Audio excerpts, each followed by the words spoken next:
bastante difícil esta cosa de los pecados, reconocer los pecados. Y es bastante difícil porque muchísimas veces nosotros hemos reducido este sacramento. O sea, los sacramentos son estos 7 instrumentos que la Iglesia ha instruido, que Jesucristo nos ha dejado para que podamos encontrarnos con Él. O sea, nosotros la Iglesia lo que ha logrado de entender es que Jesucristo, Dios a través de su Hijo Jesucristo, ha dejado 7 modos para encontrarse con Él. ¿Por qué? Porque piensa que el hombre se realiza si se encuentra con Dios. Y eso tiene una lógica, porque si yo experimento quién es Dios, entonces puedo yo entender y encontrar un sentido a mi vida. ¿Ok?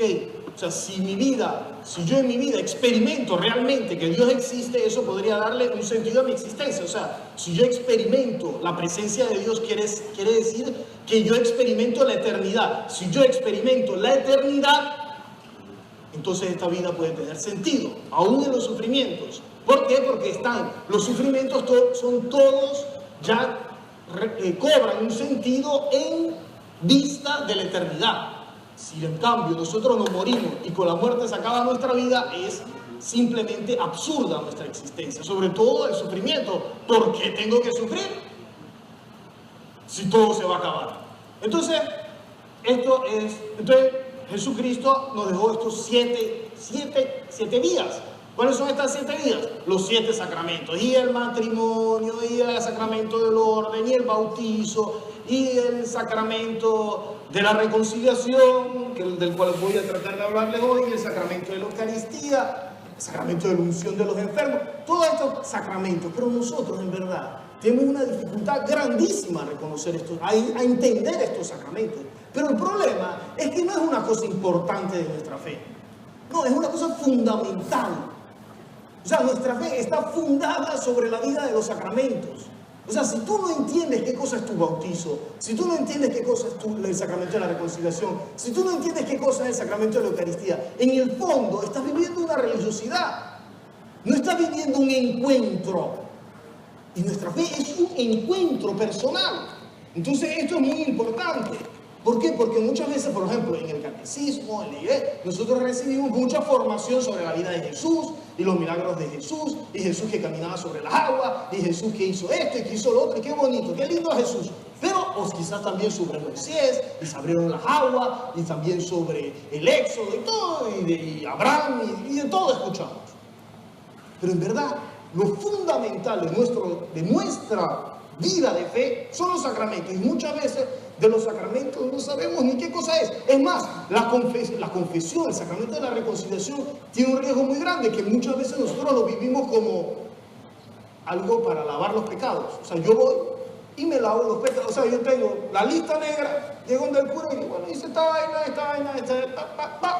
y el cura dice, ok, limpiado, puede irse, bienvenido a la casa del Señor. Si fuera solo esto, lo reducimos. En cambio, el sacramento de la reconciliación es algo mucho más profundo. ¿Qué cosa es? Si en verdad estamos diciendo que en el sacramento de la reconciliación yo puedo encontrarme con Jesucristo, entonces no es simplemente un lugar donde yo me purifico. No es una purificación el sacramento de la reconciliación. O si quieren, es también una purificación, pero no es solo una purificación. Es mucho más. Es más, ningún sacramento, nosotros, según mi opinión, que no soy nadie, pero ningún sacramento, según mi opinión, se puede encapsular, o sea, decir una definición. Yo no puedo decirles qué cosa es el sacramento de la reconciliación, porque siempre es un evento, yo los llamo eventos, los sacramentos, son un evento en el cual está presente Jesucristo. Si está presente Jesucristo, son siempre más amplios de nuestra capacidad de comprender. ¿Ok? Bueno, ya les digo muchas cosas y no les he dicho nada. Pero la cosa cierta es que nosotros, de hecho, tenemos una gran dificultad a reconocer nuestros pecados. Esto es una cosa real, que nosotros tenemos dificultad a reconocer nuestros pecados. ¿Por qué? Porque el hombre tiene una capacidad de justificarse, siempre tenemos esta tendencia a justificarnos, siempre. O sea, nuestro pecado nunca es el peor, hay gente peor que nosotros. Es más, nosotros vivimos en una sociedad que yo digo que está viviendo una época, no Panamá en general, una época de grandísimas injusticias. en la cual está llena de gente justa. Es raro que tú encuentres uno que diga yo soy un injusto. O es raro que tú pase una persona por ahí y tú le digas tú eres un injusto. Y te va a responder ¿y tú quién te crees? Porque todos tenemos la idea de que buena de nosotros, ¿no? Que es una cosa muy particular, porque ¿cómo es posible que todos somos justos, pero que cuando salimos en el carro, ¡ah, desgraciado! Se nos sale, pero bueno, eso es normal porque estamos manejando. Pero en verdad es mucho más profundo. Porque ahí sale una cosa particular de lo que somos. Muchas veces la gente me dice, padre, yo hice esto, pero yo no soy así. No. Mira, tú eres así. También eres así.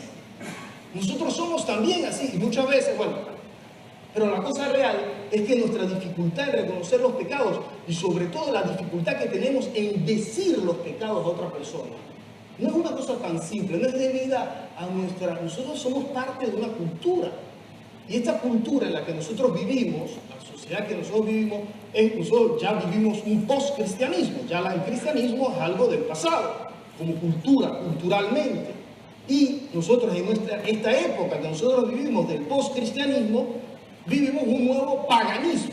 Lo que vivían los romanos al tiempo de los romanos, el paganismo. En el paganismo, una de las características más grandes del paganismo, ¿cuál es? Una de las características más grandes del paganismo es la grande separación entre alma y cuerpo. O sea, que hay una grande separación entre lo que es espiritual y aquello que es corporal. En cambio, eso contrasta con nuestra fe. ¿Por qué? Porque en nuestra fe, en cambio, nosotros decimos, yo no lo puedo ver parado, así que por aquí hay puestos, aquí hay un puesto, ahí hay 3 puestos, ahí hay 2 puestos, allá en el fondo hay como 15 puestos. Por acá.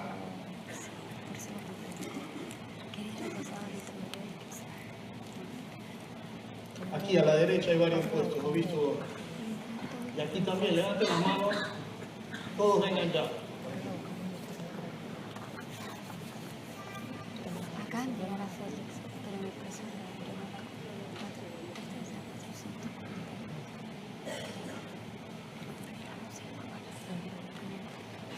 Bueno, y una de las características de la cultura en la cual nosotros vivimos, este nuevo paganismo, es la grande separación entre alma y cuerpo. Esto que tiene que ver con lo que estamos hablando.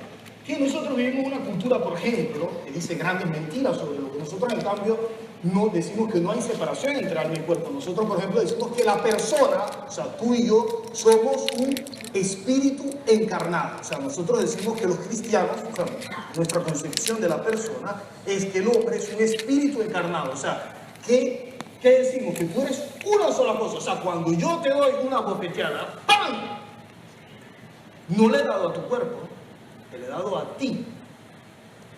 ¿Sí o no? Porque tú vas a salir de aquí y ese cura hablará mucho, pero está loco. Me ha dado una bofetada y hasta el día que te muera, que estás ahí muriendo, te va a decir, ese cura me dio una bofetada. Porque te la dio a ti, no a tu cuerpo. Que tu cuerpo va a cambiar y todo, no, a ti te la dio. ¿Por qué? Porque nosotros somos una única cosa. En cambio, nosotros vivimos en una sociedad que engañando al hombre le dice que tú tienes un cuerpo. No hay mentira más grande que esta. Tú no tienes un cuerpo. Tú eres un cuerpo. Pero en este juego, si tú tienes un cuerpo y tú no eres un cuerpo, las consecuencias son terribles, porque si tú tienes un cuerpo es algo que tú tienes.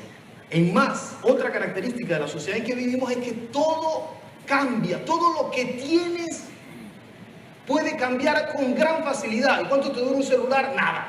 ¿Y cuánto te dura una cosa? Nada.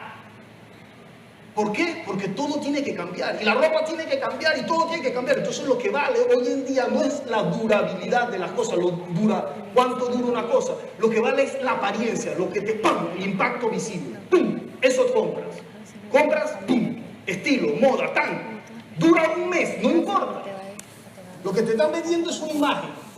Eso, si tú lo pones junto con el concepto que tú tienes un cuerpo, entonces ¿qué puedes hacer con tu cuerpo? Lo que tú quieras. Porque no va a tener consecuencias sobre tu persona. Grande engaño. Yo siempre lo digo a los jóvenes, yo digo, si yo les regalo un cuadro maravilloso de Matisse, un cuadro que cuesta no sé cuántos miles de millones de dólares. Digo, oye, mira o millones de dólares. Mira este cuadro de Matisse, precioso. Si yo te lo regalo, cosa que no voy a hacer porque si lo tengo no te lo voy a regalar, pero si yo te lo regalo y llega alguien a tu casa, tú vas a ver el Matisse y si alguien llega a tu casa y dice, oye, qué belleza este Matisse, pero de verdad es original. Sí que es original, pero puedo tocarlo. ¿Qué vas a tocarlo? ¿Cómo se te ocurre que vas a tocar mi Matisse? ¿Y si se daña? Y yo siempre le digo a los jóvenes, pues si el cuadro se daña, no pasa nada, absolutamente nada. Pero si tú tocas mal tu cuerpo, tocas mal tu alma. Este es el problema, que nosotros vivimos en una sociedad que te ha dicho que en cambio tú tienes un cuerpo, o sea que no hay consecuencias sobre tu vida interior. Y hay consecuencias porque es real. Todo lo que yo hago físicamente va a tener una repercusión sobre mi ser. Nosotros no somos dos compartimientos, somos una única cosa, un espíritu encarnado. Este es el primer gran choque con la cultura actual. El primer gran choque es este. Dos conceptos. Usted dice, oye, ¿qué tiene que ver esto con la confesión, hijo mío? Me enredaste la vida. Está bueno este discurso, pero no tiene nada que ver. Sí que tiene que ver, porque hablar con un cura es entrar en la dimensión corpórea. O sea, yo hablo con un cura, yo le estoy hablando de algo, es contacto. Hablar con un cura, si yo los he separado cuerpo y alma, yo estoy en el contacto. Y entonces todo aquello que es espiritual no entra más. No tiene nada que ver, porque lo espiritual no lo veo yo con Dios. Porque es algo interior. Entonces yo me confieso con el Señor, que me conoce y me ama. Sin duda te conoce y te ama. ¿Pero por qué? Porque vivimos una profunda separación.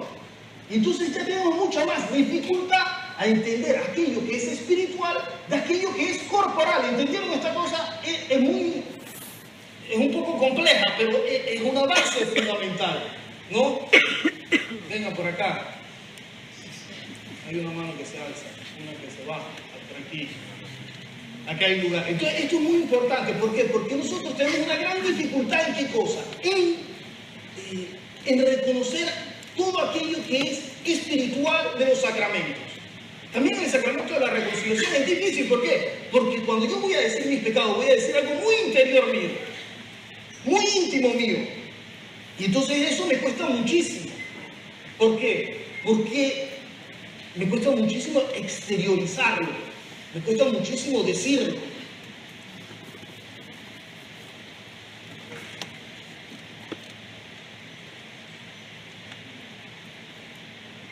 Esto choca con qué cosa, con otra realidad muy difícil. Yo estoy diciendo algunas dificultades del sacramento, para vivir el sacramento de la reconciliación hoy. Algunas dificultades, si quieren, para la gente la llama confesión, pero el sacramento no se llama confesión. El sacramento se llama sacramento de la reconciliación, sacramento del perdón, llámenlo como les quiera, pero no es confesión. La confesión es una de las partes del sacramento, y eso se lo voy a explicar después. Pero yo ahora le estoy diciendo cuáles son las dificultades que nosotros normalmente encontramos en vivir este sacramento, que no son debidas a tonterías, son debidas a una cultura en la cual nosotros hoy vivimos, como esta que les acabo de mencionar. Hay otra dificultad que es real, ¿cuál? Lo infantiles que somos en la fe. O sea, que nosotros en verdad, a pesar de que somos católicos, quizás hasta de misa diaria, nosotros de hecho hemos tenido una formación en la fe muy básica. Yo esto mismo que les digo, tenemos una formación muy básica hasta de los sacramentos, ¿no? ¿Qué cosas son los sacramentos? ¿A qué cosas sirven en verdad estos sacramentos? ¿Cómo nos ayudan los sacramentos de cuándo? ¿Cómo me puede ayudar? Porque yo seré un ansioso, ¿verdad? Yo soy un ansioso y tengo miedo. Pero yo me confieso una vez a la semana. ¿Pero por qué? Porque lo necesito, ¿no? Hay una necesidad que nace en el descubrir lo que tienes. Si tú tienes un tesoro y encima sabes que es gratis, vas a buscarlo siempre. Entonces lo primero que nosotros, otra dificultad que tenemos es esa dificultad, una dificultad si quieren de formación, no que de formación, que no estamos bien formados. Esto se une a otra gran dificultad, ¿cuál? La de reconocerse. Eso es dificilísimo. Lo que decía al inicio, es dificilísimo reconocerse. Dificilísimo reconocer nuestra falta. Dificilísimo reconocer nuestros pecados. Es una cosa dificilísima, ¿no? Porque si ustedes me preguntan qué cosas son los pecados, Yo podría preguntarle a usted qué cosas son los pecados. Mejor aún. Porque todos sabemos pecar, ¿eh?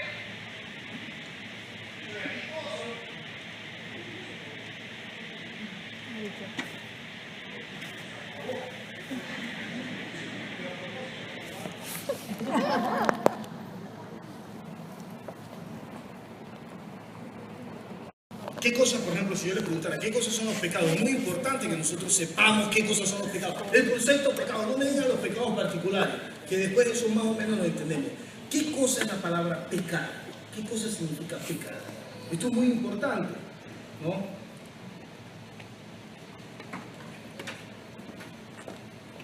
Vamos a dividir el discurso así. Yo ahora he terminado la parte de las dificultades. La dificultad cuerpo-espíritu, la dificultad de formación, una dificultad en reconocerse. Ahora vamos a un segundo paso. ¿Cuál es el segundo paso?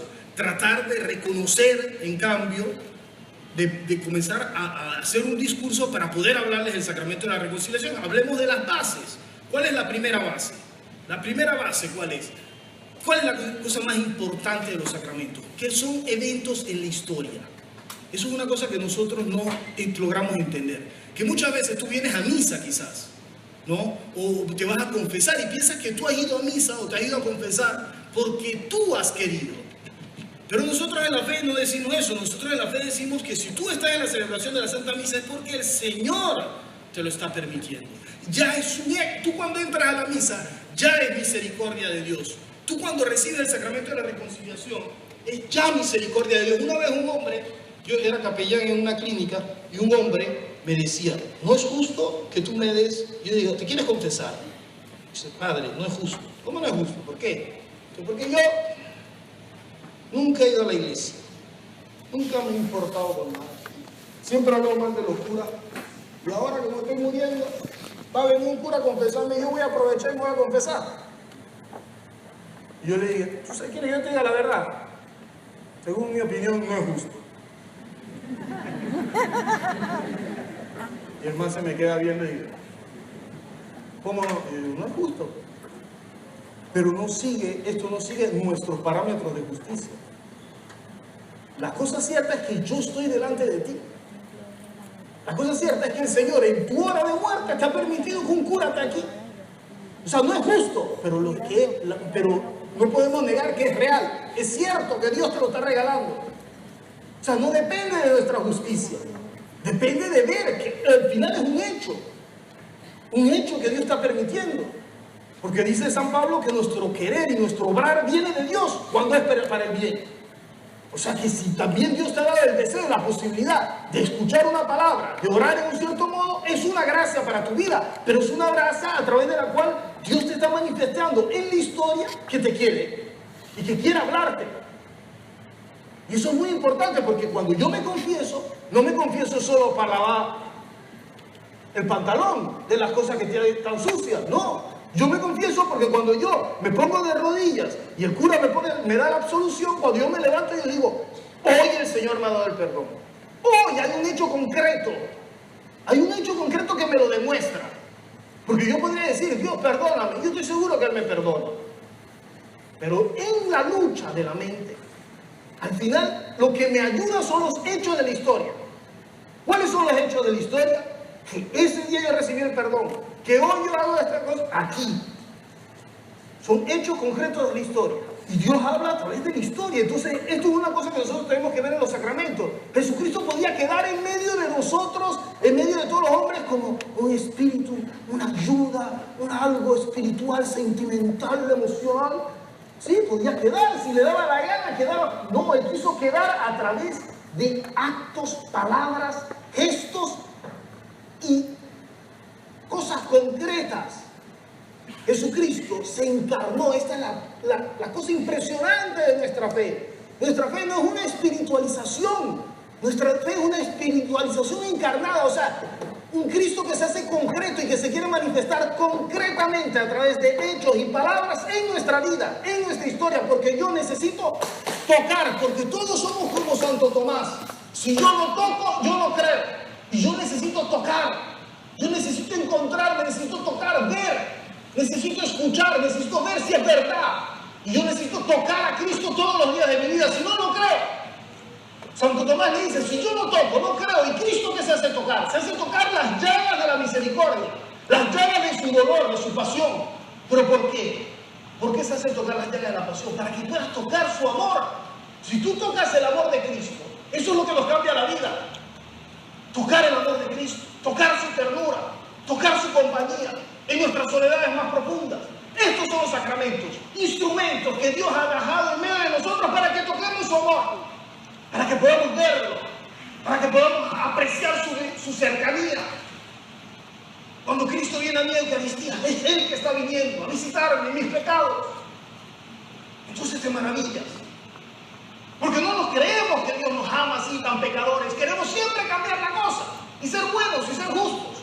Pero cuando escuchamos ese episodio del Evangelio que dice que las prostitutas y los ladrones nos presidirán en el reino del cielo, no nos los creemos. Ya yo me veo en la puerta del cielo así, y las prostitutas que pasan cola y que me pasan delante. No nos los creemos, pero porque ¿qué gracia tiene una prostituta que yo no tengo? La capacidad de maravillarse ante el amor, saber que no te lo mereces. Entonces eso te abre la maravilla. Saber que tú no has hecho nada para merecerte, que tú has respondido con pecados y con incapacidades de amar, y Dios te ha respondido con el amor. Entonces eso te abre a la eternidad, te abre al amor verdadero. Había una prostituta, Jesucristo estaba acostado con un publicano en su casa comiendo, se comía acostado, no había sillas todavía, fue una invención del cristianismo, pero se comía en el triclinio, que es una cosa que comen los romanos así acostados. Jesucristo comía, y mientras estaba acostado por detrás, estando acostado por detrás, así, más que acostado de lado, llegó una mujer pública y le comenzó a besar los pies y a llorar y a lavarlo con sus lágrimas y a secarlo con sus cabellos. Y le dice el publicano dentro de sí, murmura, dice, si este supiera qué tipo de mujer es esa, no se dejaría jamás tocar los pies. Saben que para un judío es prohibido que una mujer lo toque, menos aún una prostituta.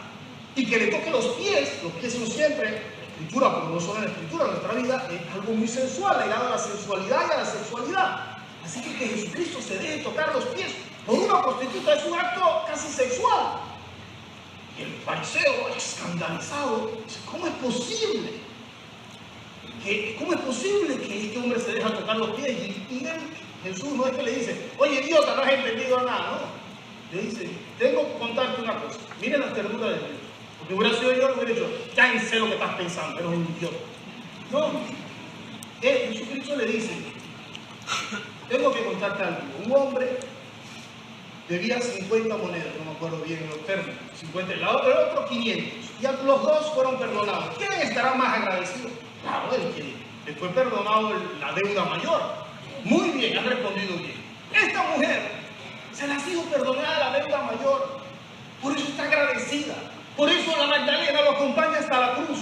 Son las mujeres que han sufrido y que han experimentado el amor de Jesucristo, las que acompañan a Jesucristo toda la pasión. Los hombres, todos escaparon, todos traicioneros, todos traidores, todos, ninguno se quedó ahí, ninguno, todos se fueron. Pedro dijo que no lo conocía, pero ninguno lo reconoció. En cambio las mujeres estuvieron ahí. La Magdalena lloró bajo sus pies y Cristo la premió, apareciéndole resucitado. A María y a la Magdalena aparece resucitado. ¿A quién? A quien se ha maravillado por el amor. Nuestra fe es un encuentro con el amor. La convertimos en un moralismo. El cristianismo es todo menos un moralismo. Es un encuentro con el amor. Y los sacramentos son justamente un encuentro. ¿Pero por qué un encuentro? Porque nuestra vida es encuentro. Yo soy si entro en relación. Yo soy si encuentro el otro. Si yo no tengo relaciones, al final yo no soy. Mi vida es si yo entro en relación. ¿Por qué? Porque a mí me han enseñado de pequeño, cuando yo iba a la casa de mi prima, cuando ella me decía el catecismo, imagínate tú cómo estamos demás. Entonces, y ella me decía que Dios es uno y trino, o sea que Dios es Trinidad, ¿no? Entonces, ¿qué cosa significa eso? Que Dios es Padre, Hijo y Espíritu Santo. Bien, ¿y eso qué significa? ¿Cómo hacen tres para ser uno solo? Eso es lo que nos decía, ¿no? Que tres que son uno solo, y todo el mundo decía, y nadie entiende. ¿Cómo puede ser tres uno solo? Si Uno se vacía completamente de su ser y le da el ser al otro. Y el otro se vacía completamente de su ser y le da el ser al otro. Y esto en un movimiento perfecto, infinito y total, completo, de vacío y de llenar el uno al otro, que hacen de tres uno solo. Es un movimiento infinito. Por eso nosotros decimos que Dios, si es un completa, es un continuo y total vacío de sí mismo, para que el otro sea. ¿Qué cosa nosotros decimos? Que Dios es amor. Eso es lo que nosotros decimos. Si Dios es vaciarse, si Dios, que es en el fondo lo que nos ha revelado su Hijo en la cruz, si Dios es el vacío de su ser para darnos su ser, si Dios es esto, Dios es amor. Pero la cosa es que tú y yo hemos sido creados ¿a qué cosa? A imagen y semejanza de Dios. O sea, que tú y yo hemos sido creados para vivir una relación de amor. O sea, que yo soy, si logro en la relación darme completamente, amar. Yo soy si puedo amar, si puedo darme. Los sacramentos son un encuentro con aquel que se da. Los sacramentos no son una formulita para ir a misa o para recibir los sacramentos. No, los sacramentos son un encuentro con aquel que se da por mí, aquel que me da el ser. Okay. Entonces, ¿qué cosa es pecar? Es exactamente lo opuesto. Pecar significa ¿qué cosa? Fallar en el amor. Es no amar. Pecar es no amar. Porque nosotros podemos amar. La vida está para darse, para negarse, para entrar en el absurdo. Pero pecar es el contrario. El pecado es cuando yo me cierro. Si quieren, yo les quiero decir una palabra. Como nosotros tenemos dificultad con algunas palabras, pecado, demonio, esas cosas. Les voy a traducir la palabra pecado. Acomodarse, acostumbrarse, pecar, sobrevivir. Esa es la definición mayor de pecado, sobrevivir. Tratar de vivir en el equilibrio total, sin que nada me moleste y sin molestar a los demás. Es horrible. Horrible, como esa viejita, ¿no? Le conté a los que vinieron a la presentación del libro, viene a comer, padre, Ave María Purísima, sí, pecado con mi hijo. Padre, me diga, mija, padre, yo no he matado a nadie. No, mujer, me alegro mucho que usted no haya matado a nadie. Padre, me diga, padre, yo no he robado. ¿Qué vamos a hacer? Muy bien, me alegro. Un aplauso. Mujer, qué bien, me alegro mucho que usted venga a confesarse o decirme lo que no hace. Padre, yo nunca quemo a mi marido. Menos mal, tiene como 180 años y tuviera que matar a mi marido. Necesita energía. Bueno, usted. Digo, mire señor, ¿usted ve esa banca que está ahí? Sí, padre. ¿La ve seguro que la ve? Esa banca nunca, pero nunca ha matado a nadie. Nunca. Es más, yo le puedo poner mi mano sobre el fuego que esa banca nunca ha robado. Nunca. Es más, le voy a decir algo. Yo me siento a menudo arriba de esa banca. Nunca la he escuchado mentir. Jamás. Y una cosa le dije a la señora, pero que quede entre nosotros, ¿eh? No se lo vaya a decir a la gente, a los que vienen a la misa, mucho menos. Esa banca le tiró unas ganas a la banca de atrás y nunca la tocaron. Pero Dios no nos ha dado la vida para no pecar. Dios nos ha dado la vida para amar, que es otra cosa. Amar, otra cosa. Amar, vivir cada instante como el último. No dejarse robar el tiempo por el tiempo. No dejarse robar el hoy por el miedo del mañana. Eso es pecar. Sobrevivir, dejarse robar continuamente el hoy por el temor de lo que vendrá. Y dice San Pablo, ustedes no han recibido un espíritu de esclavos para volver a caer en el temor. Ustedes han recibido un espíritu de hijos a través del cual gritan, papá, padre, papá, ayúdame. Y nuestro riesgo, dígalo, mi tía. Yo también tuve capellán en la clínica, acabo de recoger a regresado de Estados Unidos después de muchos meses. Que se me había hecho un milagro. ¿Qué aprendes de la enfermedad? Yo se lo podría preguntar, estoy seguro que me lo responde, porque hemos vivido otras enfermedades juntos. ¿Qué aprendes de la enfermedad? La belleza de las cosas pequeñas. La belleza de las cosas pequeñas. el apreciar cada instante. Cada instante. El ver, el saber gustar el don que tenemos en cada segundo. El no pretender que mañana vamos a estar vivos porque nadie lo sabe. Sino el vivir hoy, ahora, gozarme esto. Esto tengo, esto me vivo. Este es el don más grande. Pecar quiere decir faltar en esto, en tu vida, en el amor, en la búsqueda de una respuesta. No buscar una respuesta a tu existencia. ¡Qué pecado!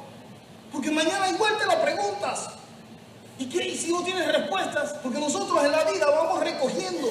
Y cuando llega el final de la carrera decimos, ¿y qué recogí? Dinero, prestigio. ¿Y yo? ¿Y la respuesta de mi existencia? ¿Y quién soy yo? Pero no tienes más tiempo para ir para atrás. Game over. Entonces el punto es buscar respuestas. Buscar, buscar. Yo no me paro de buscar. Yo necesito buscar continuamente. ¿Qué me pongo a leer? ¿Qué me pongo? Sí, que tengo mucho trabajo, pero yo, si estoy mal, tengo que leer, buscar, encontrar, desear. ¿Y cosas? ¿Dónde estás? Existe Dios. Te tienes que manifestar. Enojarme con Él. Enojarme, dile, ayúdame. Muéstrame tu rostro. Si es verdad que existes. No me puedes dejar solo. Entonces ya entendemos un poquito mejor la palabra pecado. Yo espero que la comenzamos a entender. Pecar es faltar en el amor. Porque tú puedes hacer todo perfectamente. Porque nosotros decimos, bueno, yo no he hecho grandes pecados, así que yo estoy bien. Pero Dios no te va a juzgar si has hecho grandes o pequeños pecados. Dios te va a juzgar si amaste o no amaste. Oye, no sé, yo digo, esta es mi prima, no, mi sobrina. Me dice, no, tú, no, yo no hago grandes pecados, trabajo, voy aquí, voy aquí, está bien. Pero Dios no te va a preguntar si pecaste o no pecaste, Dios te va a preguntar, ¿amaste o no amaste? Yo podría haberle hecho esta catequesis en modo perfecto, absoluto, lineal, no estoy siguiendo ninguna línea, pero como ya se han dado cuenta, perfectamente. O puedo dársela diciendo, esto puede ser mi última oportunidad que les puedo anunciar el amor de Jesús. ¿Con o sin amor? Así. Puedes hacer todo, puedes cocinarle a tu marido. Ahora que te vas a casar con tu marido, le puedes hasta cocinar una cosa que va a ser casi un milagro escatológico. Entonces, le cocinas y puedes hacerle unos porotos que dan asco con o sin amor. ¿Entiendes? Con o sin amor y cambia todo. Cambia todo. El punto es, si yo verdaderamente, ¿y qué cosa es el amor a este punto? El amor es ir más allá de nuestra capacidad. Los judíos dicen que Kadosh, que quiere decir santo, es ir más allá de la barrera, ver más allá del obstáculo. Eso es el Kadosh, el santo. El poder ir donde nosotros no podemos llegar. Pero cuando Dios te permite amar, no es porque tienes que, es un moralismo. Ahora no es que tienes que amar a tu marido porque tienes que amar a tu marido. No, tienes que amar a tu marido porque amándolo vas a ver a Dios.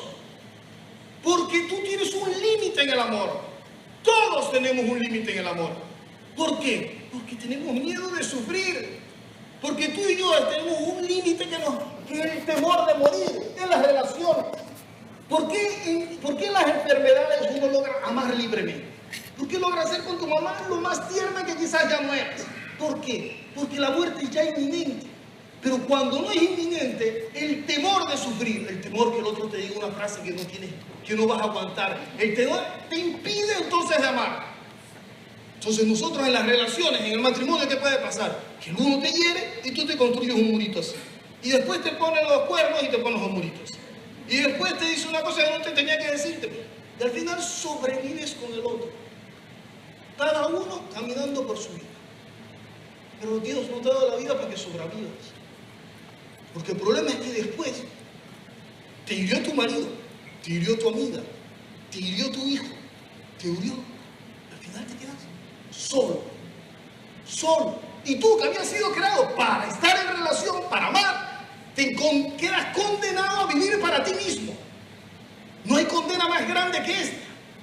Porque entonces no vives más, no amas más y solo sobrevives. Y Dios no nos ha dado la vida para esto. Por eso Cristo ha venido y se ha hecho Él muerte, para entrar en la muerte y romper lo absurdo de la muerte. ¿Saben lo que nosotros decimos? Una cosa impresionante de nuestra fe. Nosotros decimos que Jesucristo es el infinito, el Hijo de Dios, Dios mismo, el infinito, el eterno.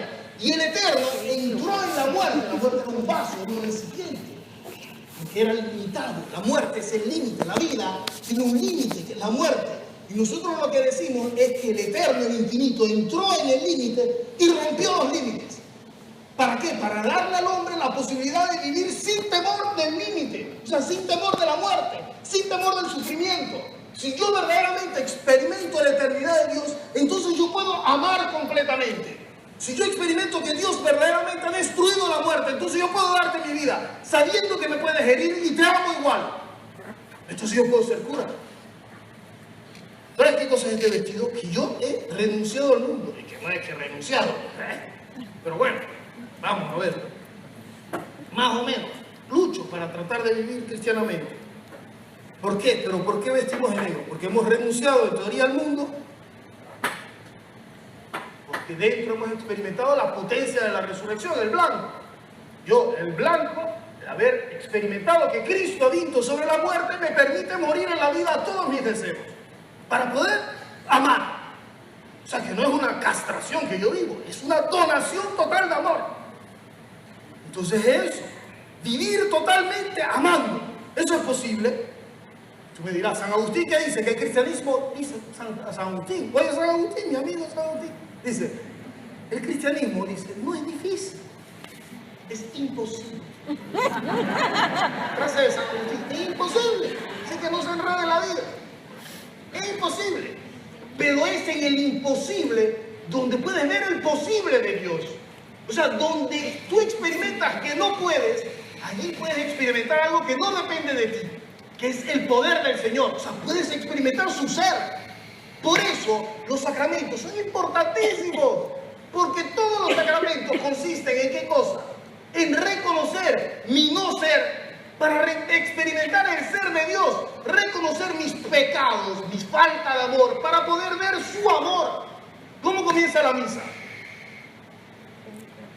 Reconozcamos nuestros pecados. Pero antes de reconocer nuestros pecados, el cura hace una cosa. ¿Cómo comienza la misa? Lo primero que hace el cura, ¿quién lo sabe? Begoña, ¿me da un poquito de agua, por favor? Aquí está. ¿Cómo comienza la misa?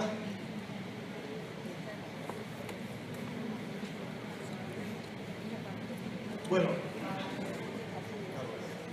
¿cómo comienza la misa?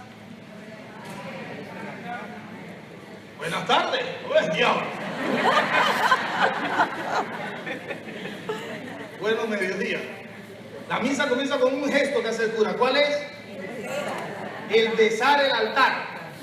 El cura llega y lo primero que hace es besa el altar. Lo primero que hace el cura. ¿Por qué? Porque está entrando. ¿A quién tú besas? Tú, Juan, si tú eres abogado, entras y coges el código de derecho. O mi tía Rafaelina del doctor llega y lo primero que entra cuando entra en la clínica, ¿cuál es? Estetoscopio. Está loco si hace esa cosa. Pero el cura, que están más locos, eso sí es verdad. El cura, el cura lo que hace es besar el altar. ¿Por qué? Porque está entrando en un acto que es relación. Por eso comienza la misa y termina con el beso. Porque es relación, es un encuentro de amor, es un encuentro con la misericordia, es un encuentro con la paciencia de Dios. ¿Dónde se manifiesta la ternura y la paciencia de Dios? No en tus capacidades, no cuando tú eres a la altura, sino cuando tú experimentas tus incapacidades, es cuando tú ves tu fragilidad que te maravillas por el amor. Cuando no te lo mereces, entonces eres agradecido. Si yo me merezco un premio y me lo dan, digo, coño, llegó la hora. Si yo sé que no me lo merezco, me quedo alucinado. Yo cuando llego un año le dije a mi sobrino que estaba chiquito, lo tengo que volver a hacer. Hoy es Navidad, estábamos en la playa, ¿no? Y le compré a todas regalos de Navidad, porque yo nunca estoy aquí en Navidad y digo, bueno, es igual tienen 3, 4 años que se van a enterar. 20 de agosto, Navidad. Y cantábamos Navidad, Navidad, feliz Navidad, y todos contentos. Y ellos felices abriendo regalos. Ya es Navidad de nuevo, papá, qué felicidad. Y todos cambian los regalos, ¿no? No te lo mereces, entonces te maravilla. Esa es la gracia, ¿no? Cuando no te mereces una cosa, entonces estás contento.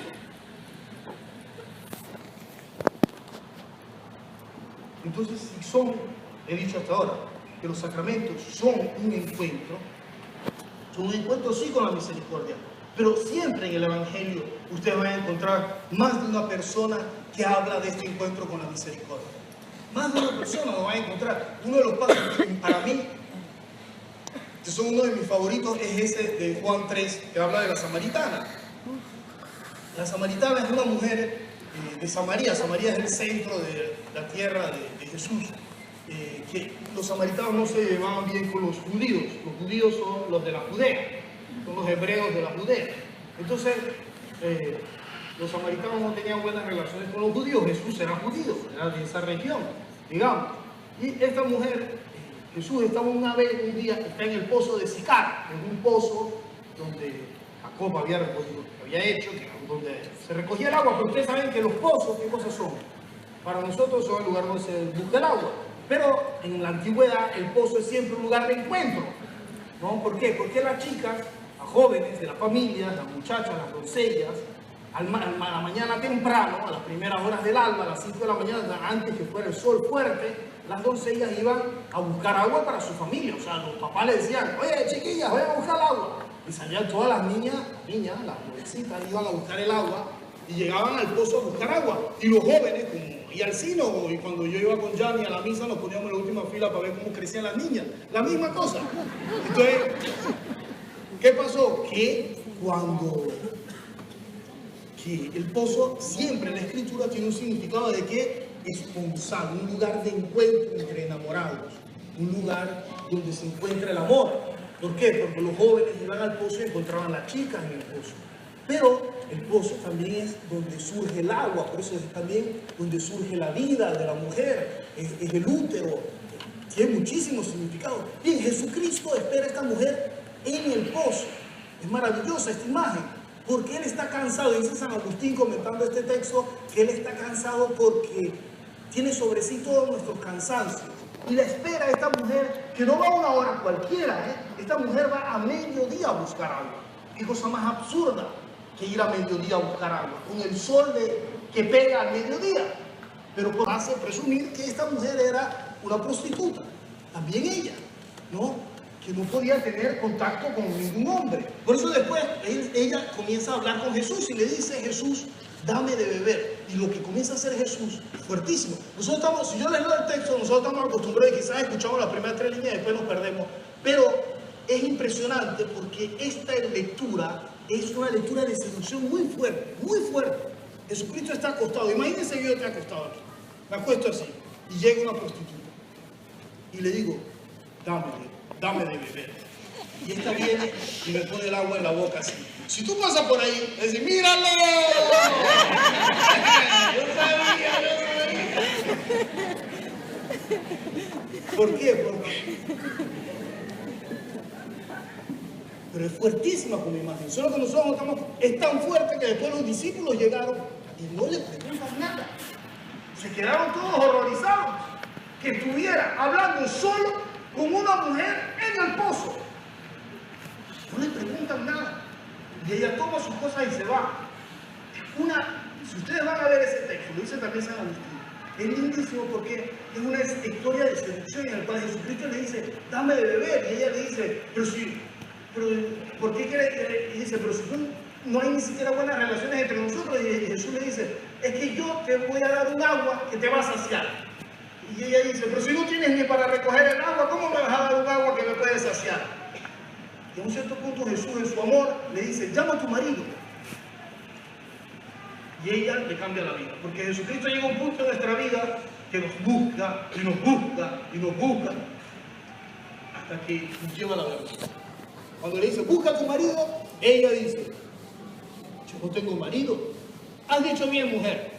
¿Qué cosa cosa en la relación con Jesucristo, un reconocer que no tenemos marido. Si yo reconozco mi condición de todo lo que me falta, entonces me pueden, has dicho bien, mujer, no tienes marido, has tenido 5 y el que tienes ahora no es tu marido, dice San Agustín, que son los 5 sentidos, que se ha dado placer en todos los modos posibles y se encuentra aún vacía como aquel pozo, profundo y vacío y oscuro, tratando de no verse a sí misma, por temor a encontrarse con su vacío. Y Jesús le dice, busca a tu marido, y a través de la verdad, ella dice, pero yo no tengo marido, y ella entonces a este punto le hace una pregunta y dice, Señor, veo que eres un profeta, ¿dónde hay que adorar? ¿Saben qué cosa es adorar? Encontrarse, relacionarse de nuevo. ¿Dónde me puedo encontrar con Dios? Porque es el único que puede llenar mi vacío. ¿Es aquí o en Samaria? ¿Dónde me encuentro con Dios? Y Jesús le dice, mujer, ni aquí ni en Samaria, sino en espíritu y verdad. ¿Qué son los sacramentos? Espíritu y verdad. Los sacramentos son acción del Espíritu Santo en la verdad que es Cristo. Es Él la verdad. Con la acción del Espíritu Santo, allí nos podemos encontrar con Dios. Entonces es este el punto. El punto es poderse encontrar con Dios, poderse encontrar con su amor, poderse encontrar con su misericordia. Pero para hacer eso tenemos que reconocernos. Tenemos que reconocer lo que no somos. Si yo reconozco lo que no soy, entonces me encuentro con su amor. Lo que hace esta mujer, que es lo más difícil. ¿Se recuerdan a Adán y Eva? ¿Qué es lo más difícil? Porque nosotros siempre tenemos una idea de que Dios es un justiciero y que Dios va a hacer, que te va a pagar tus pecados. No, Dios es amor y quiere manifestarte su amor. Quiere que tú veas su amor, quiere que veas su ternura. Dios quiere que tú lo veas porque sabe que si tú lo ves, te vas a maravillar y tu vida va a descansar en Él si ves ese amor. Entonces, es lindísimo que Dios, Adán peca. ¿Se acuerdan de Adán que pecó? ¿Se acuerdan de Adán que pecó? ¿No? Adán peca y después de haber pecado, Adán se esconde porque tiene miedo, porque ha pecado, estaba desnudo, entonces se hacen unas hojas para cubrirse y estaba ahí escondidito con Eva. Y pasa Dios caminando por el jardín. Y dice Dios, Adán, ¿dónde estás?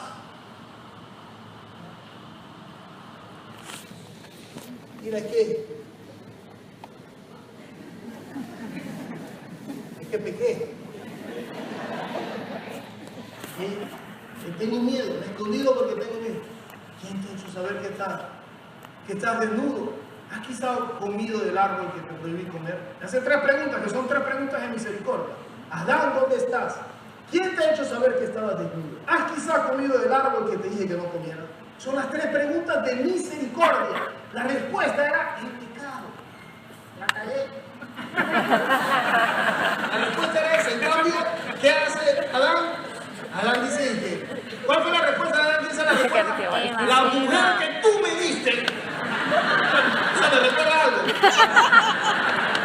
Y después a Eva, imagínate, a Eva, entonces Dios le dije a Eva, salva esta cosa. Porque si Eva hubiera dicho, he pecado, quizás estaríamos todos contentos, desnudos, caminando por el paraíso. No, le pregunta a Eva, ¿qué hiciste? Y Eva, ¿qué cosa responde? La serpiente. Quien acusa, esconde. Yo te lo dije. ¿Quién dice así en la casa? Yo te lo dije. Es culpa tuya, sabía eso. No estoy citando a nadie. El problema de Adán es que no se da cuenta que Dios le está diciendo, déjate amar. Déjate amar. Somos todos pecadores. Si no hemos hecho cosas peores, solo por gracia de Dios. Somos todos capaces de todo. A mí me gusta mucho una frase en italiano, un dicho en italiano, dice, el ladrón lo hace la condición. Es verdad. Muchas cosas es fácil juzgar, pero cuando uno le toca vivirlas, y ciertas tentaciones, y ciertos... somos todos frágiles. Y el cristianismo, lo repito, no es un moralismo. El cristianismo es un encuentro con el amor. Más pecado, más gracia. Más he experimentado mi fragilidad, más me maravillo por su amor. Más he visto mis pobrezas, más estoy agradecido. Es esto nuestra fe. Nuestra fe es un encuentro con el amor. Hay un hombre en la Escritura que es el único hombre en toda la Biblia llamado el hombre según el corazón de Dios.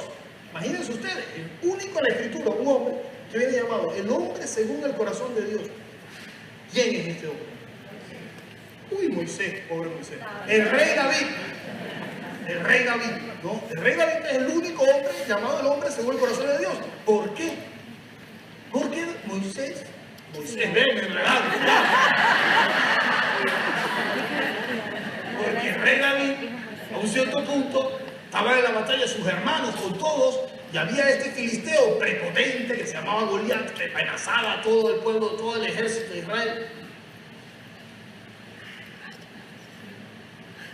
Y a un cierto punto, el rey, Goliat salió, y David salió así, desnudo, sin armadura ni nada, con una onda. ¡Pam! Le cayó, le pegó una pedra en la cabeza, cayó Goliat, le sacó la espada, ¡zap!, le cortó la cabeza. Por eso es el hombre según el corazón de Dios, según ustedes. No.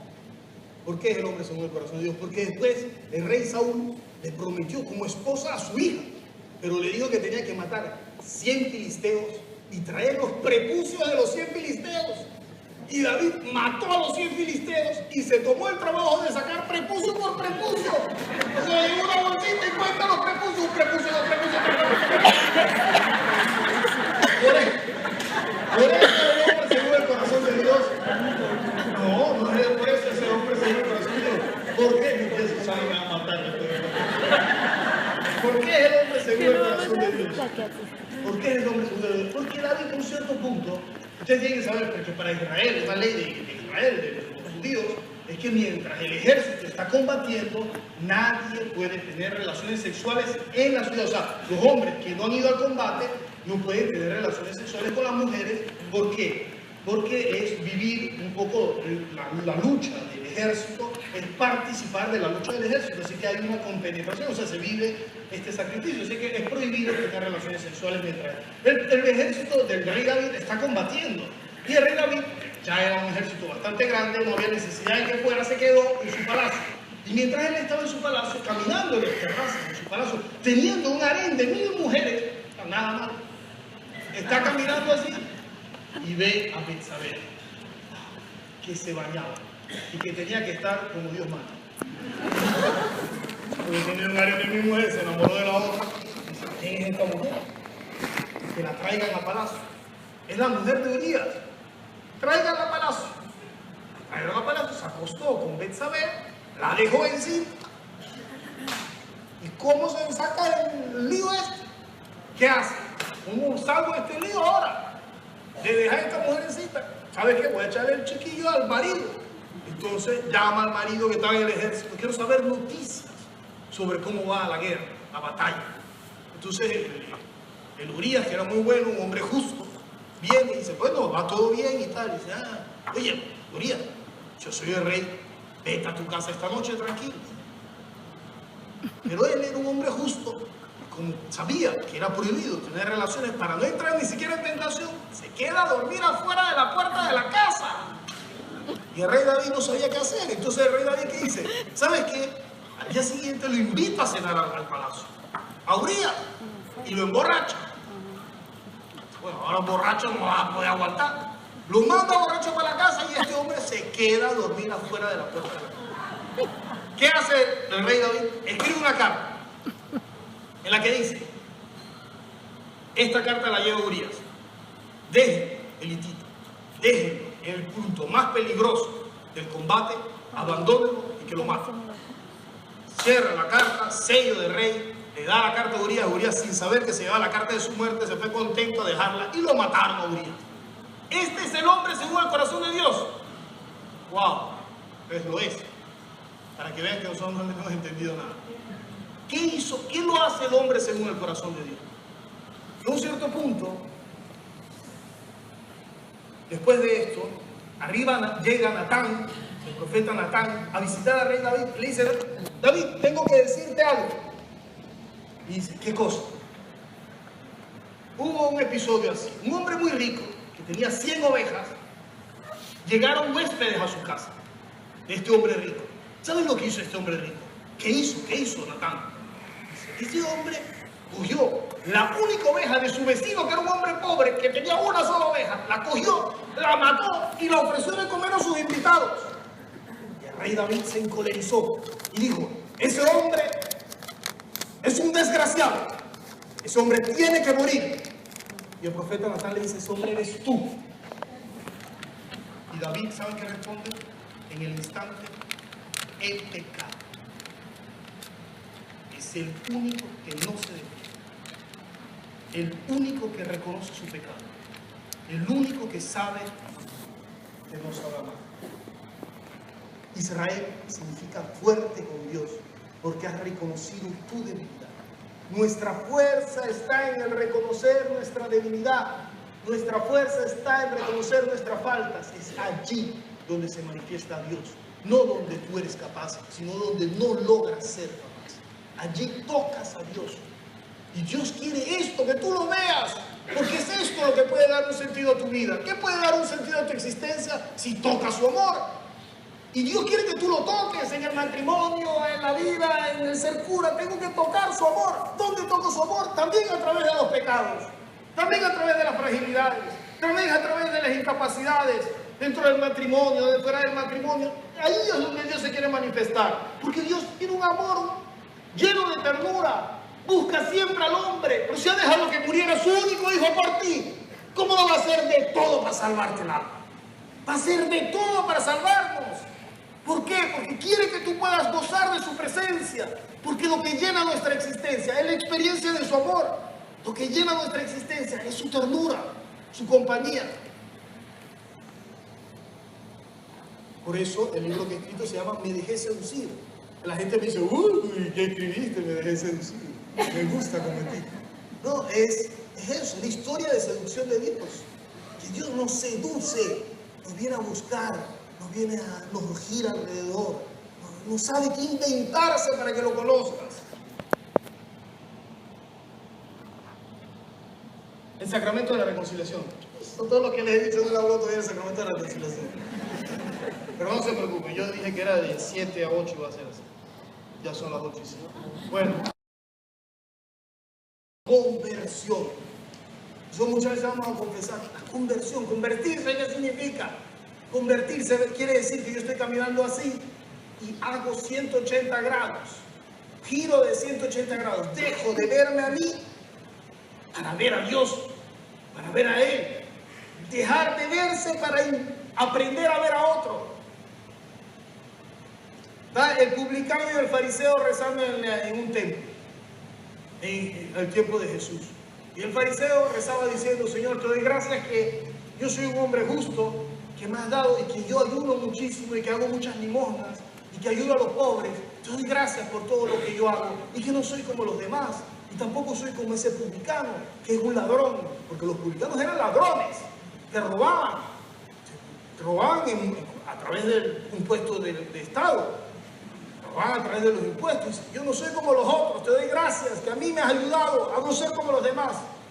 Y el publicano no levantaba la cabeza mirando al piso y decía, Señor, yo no soy digno ni de estar aquí. Y Jesús dice, el publicano salió justificado. El fariseo no. El publicano salió justificado porque sabía que no podía responder. ¿Por qué? Porque la conversión es dejarse de verse a sí mismo y a los demás y ver al amor, ver a Él. Lo primero que nosotros tenemos que hacer es reconocer lo que somos. Convertirse quiere decir también reconocernos. Reconocer que faltamos muchísimas veces en el amor. Es verdad que quizás hicimos un pecado grave. Padre, yo te he hecho grandes cosas, pero el problema es que no has amado. Yo siempre le digo a los chicos de la parroquia, si se me cae esta hoja y tú la recoges, mi abuela ya la va a recoger, y tú la recoges, digo, si me la recoges, si no me la recoges, ¿es pecado? Claro que no es pecado si no la recojo, de como hace también es un pecado.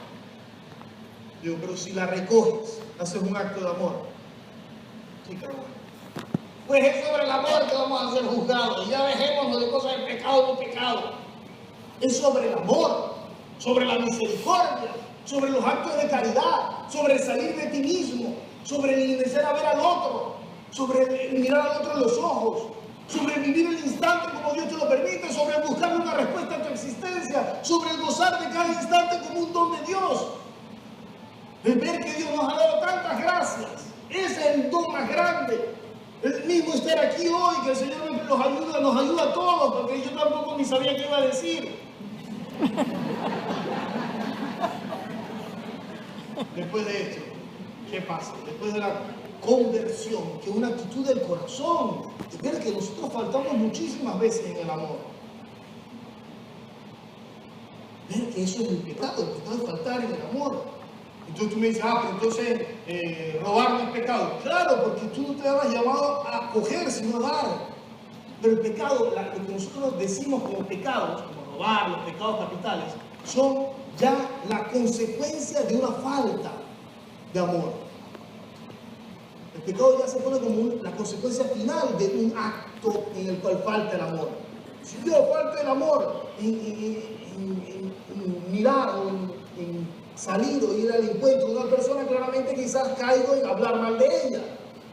Entonces, lo que nosotros reconocemos como pecado es ya consecuencia de una falta, de algo que falta. Bueno, ese es el primer paso, la conversión. El segundo paso es la confesión, decir los pecados, dejarse también ayudar. ¿Por qué? ¿Por qué decirlos a un cura?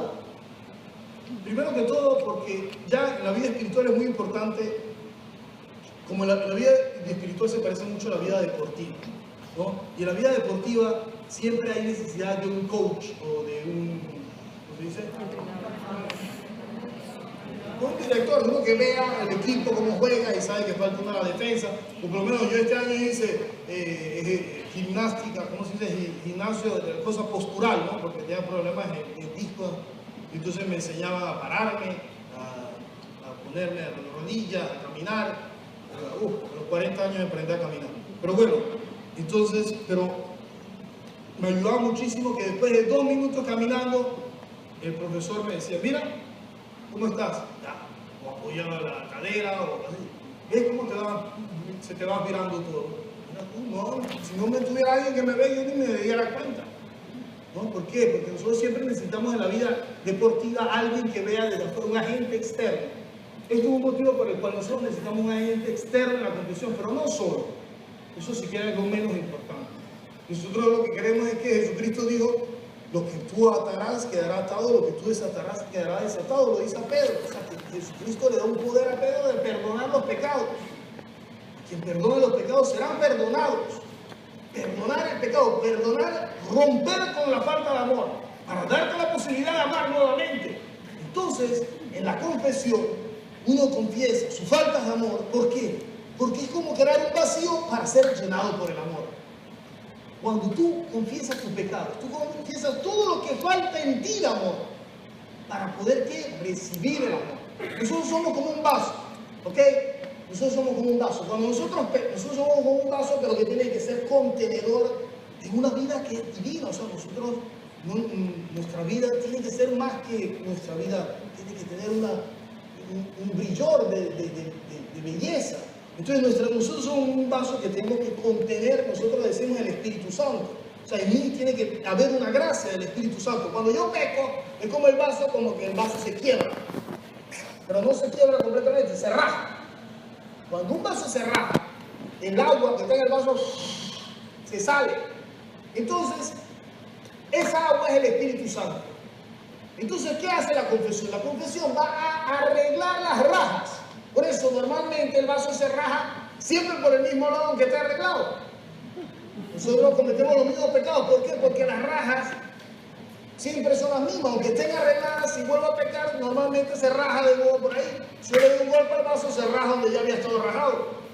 Pero el problema es que cuando se raja, se sale el líquido, que es el Espíritu Santo. Entonces, ¿qué hay el sacramento de la reconciliación? El sacramento de la reconciliación es el lugar donde yo arreglo el vaso, ¿ok? Perdono los pecados, pero no solo, recibes el Espíritu Santo, que es el consolador. Eso es muy importante, es lo que más olvidamos. ¿Qué es el sacramento? Un sacramento en que en modo particular recibes el Espíritu Santo, que te consuela en tus heridas.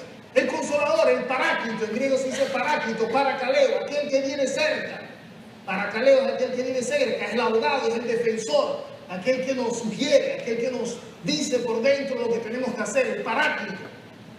El Paráclito es el que te habla por dentro, el que te dice lo que tienes que hacer y no hacer. ¿Quién te dice a ti lo que tienes que hacer? ¿Quién te sugiere en el Espíritu? ¿Quién te habla a ti?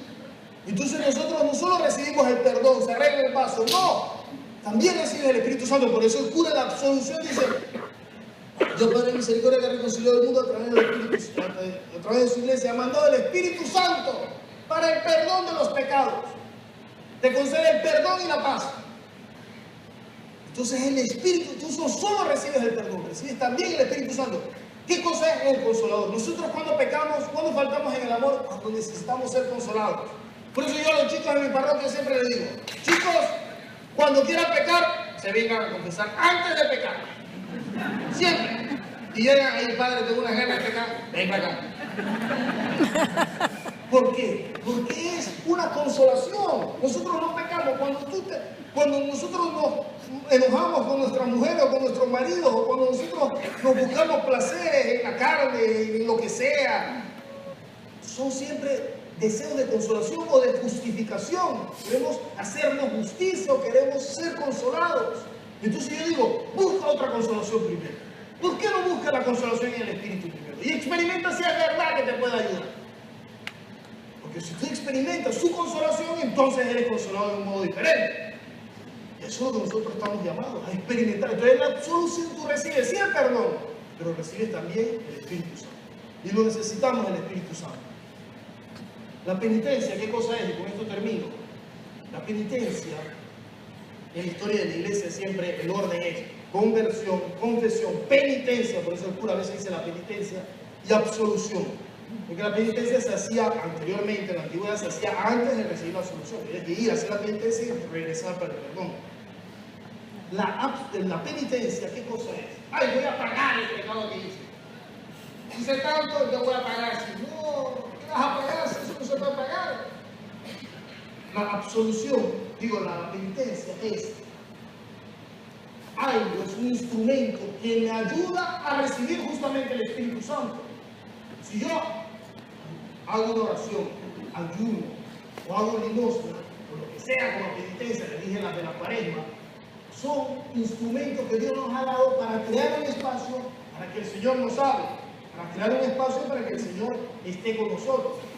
Entonces esta es la cosa más importante, que las penitencias no son un pagar el pecado, sino que son un crear el espacio dentro de mí para que el Espíritu Santo verdaderamente venga a vivir en mí, para contener las gracias que los sacramentos son para mí, para encontrarme en pocas palabras con el amor y para que ese amor permanezca en nosotros.